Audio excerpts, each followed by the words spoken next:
Derrière les photos parfaites sur Instagram, la vie de couple, c'est surtout des moments bizarres, drôles et gênants qu'on ne montre jamais. Et aujourd'hui, on va tout balancer.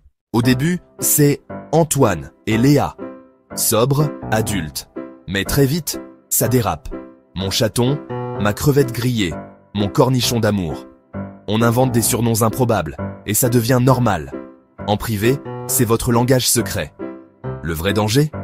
Quand un « Merci mon petit canard en sucre » s'échappe au supermarché. Malaise assuré. Mais à la maison, on en rigole. C'est votre truc à vous.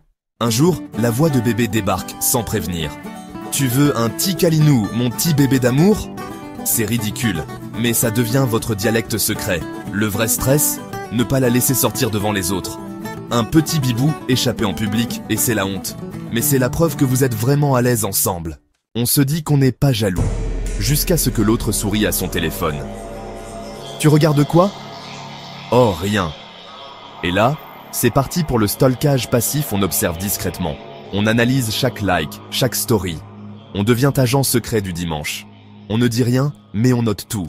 C'est absurde, mais c'est plus fort que nous. Bienvenue dans la mission infiltration du couple moderne. La nuit, le lit devient un champ de bataille. Chacun veut la couverture, personne ne cède. Technique secrète, rouler boulet, encre, attaque surprise. Le matin, on fait comme si de rien n'était. Bien dormi? Oui. Et toi? Mensonge. Deux couettes? Jamais. Ce serait abandonné. Vous êtes à 1 mètre l'un de l'autre, mais vous vous envoyez des mèmes par texto. Parfois même, tu peux me passer la télécommande? C'est absurde, mais c'est la communication 2.0. On pourrait parler, mais on préfère s'envoyer des emojis. C'est bizarre, mais c'est pratique. Et avouez, vous le faites aussi. Les vraies disputes? Jamais pour des trucs graves. Non, c'est pour la dernière part de pizza, un épisode de série vu en cachette ou des chaussettes qui traînent. 10 minutes de bouderie, puis réconciliation devant une vidéo de chat. On oublie tout. Se disputer pour des bêtises, c'est aussi ça, l'amour. Et c'est rassurant. Au début, on fait semblant d'être parfait.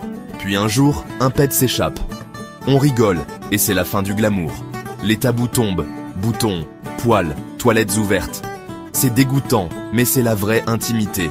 On s'accepte à 100%, odeur comprise. Le glamour est mort. Vive l'amour.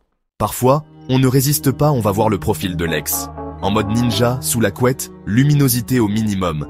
On scrolle jusqu'en 2018. On compare, on juge. Et là, le drame, le like accidentel sur une vieille photo. Panique, sueur froide, envie de disparaître. C'est le prix à payer pour avoir joué avec le feu. Mais on le refera sûrement. Pyjama, musique nulle, et c'est parti pour la danse la plus ridicule du monde. On se lâche, on chante faux, on fait n'importe quoi.